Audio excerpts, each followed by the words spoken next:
อะไรเยอะเยอะเลย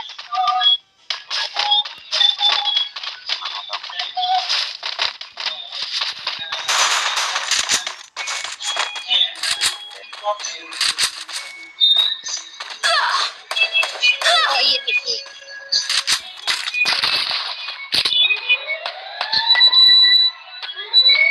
เราจะเดินไปก่อนมีสกิลอารมณ์ด้วยจ้ะมันอยู่บ้านเนี่ยเดินเป็นบอดบอดกับทุกโซ่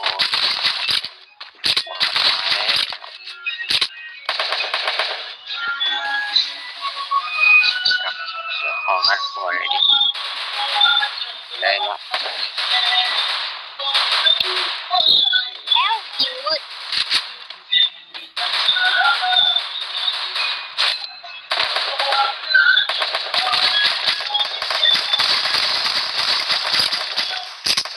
ใครลงไปตากไอ้เพื่อนแล้วหัวไป2 เม็ดแล้ว10ล้ม1ล้ม2เฮ้ยแล้วทำไมนะ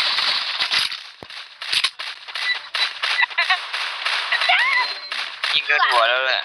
เอาหัวอุ้ยเพื่อนไม่รู้ได้ไหมเลยยิง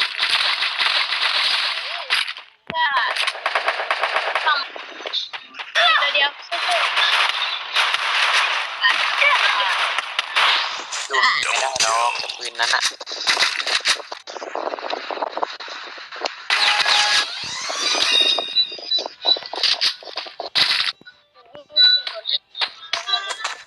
อ๋อไม่มีหมอก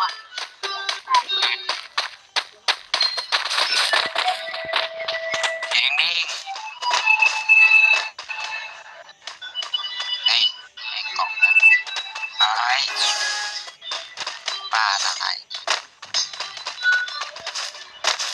ทำไมเหมือนเครื่อง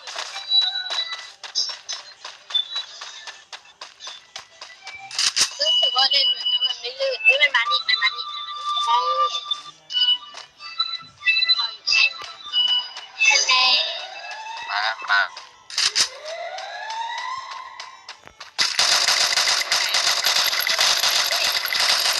เฮ้ยปืนมันล็อกแม่งเอ้ยปืนล็อกตัวที่ล้มแล้วหนูมันหนูตัวแตกมาแล้วโอ้ยเชิดมีแล้วเฮ้ยอย่า First blood.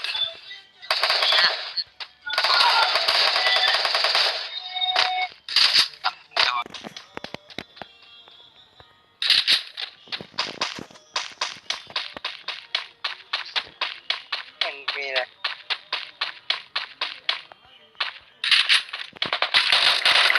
ฟิวขอแล้วคุยอยู่บนกล่องแล้วสุดกับเพื่อนก็มีขอสุดแกงก็มีเป็นขอข้างบนหมู่คนข้างบน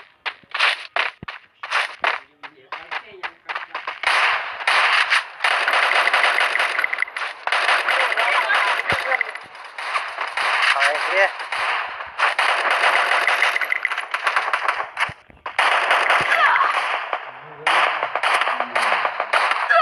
First blood.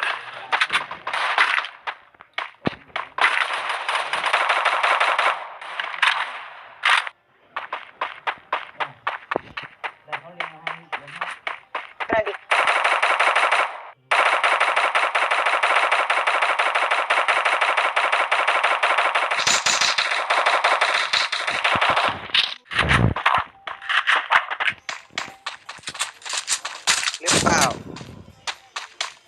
น่าจะอยู่บนหัวก่อนเลยก็หลังเรา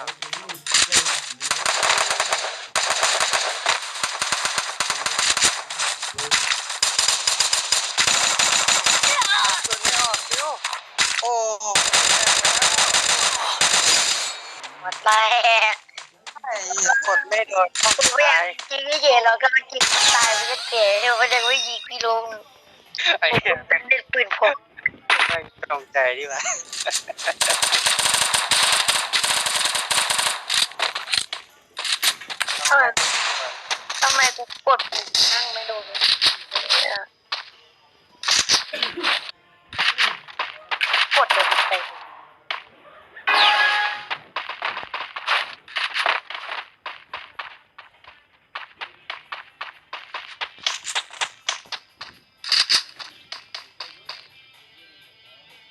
เราลืมทิ้งปืนให้เพื่อนเลยวะ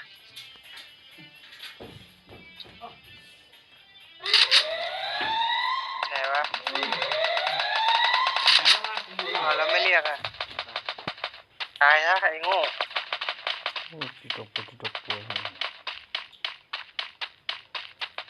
ลูกซองโอ้ยยังไม่แตกเจ็บเลย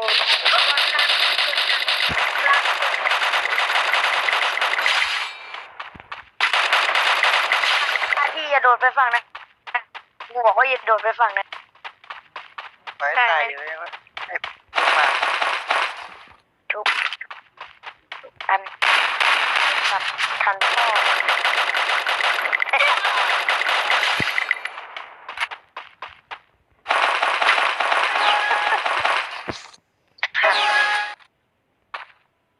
นะ วันเตือนโวยหนึ่ง ไปทำไมอ่ะ เอาไปนั่งแค่เล่นบี้ อ๋อแล้วก็ไปต่อใช่ครับ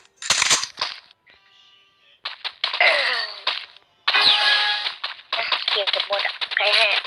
ขอ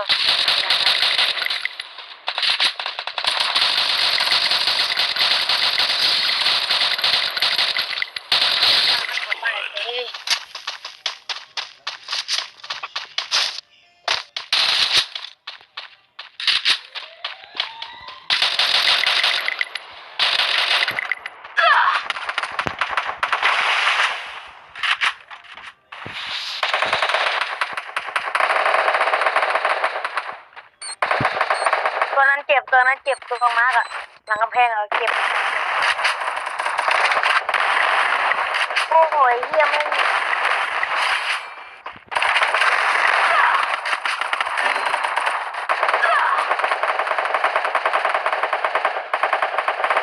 บอล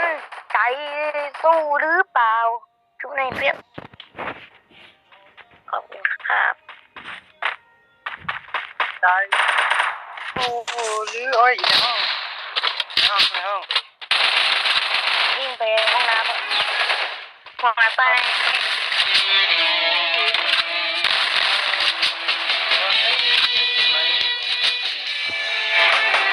ดาวที่จะได้ฟ้า